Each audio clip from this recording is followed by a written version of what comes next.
War and Peace, part 29. But Pierre knew nothing of that.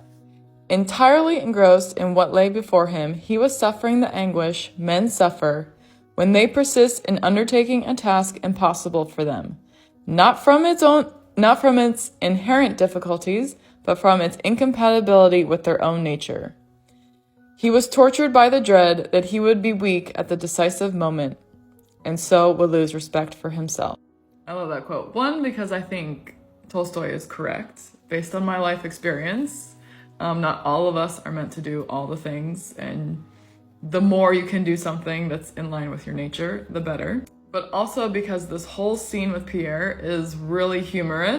I'm not sure if Tolstoy meant it to be. I think he did, based on the way he's writing it. Okay, so picture this. And this is actually a serious situation.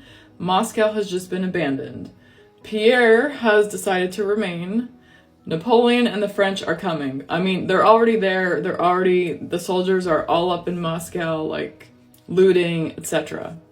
Okay, but Pierre wants to stay, and he believes it is his mission to assassinate Napoleon.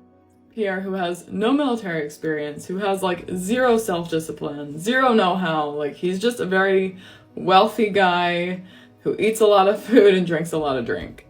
But, like, this idea gets hold of him that he's supposed to stop Napoleon himself. And what makes this even more humorous is that Pierre had this idea the night before, but a French soldier came in, took over this house, and Pierre just, like, inadvertently saved his life.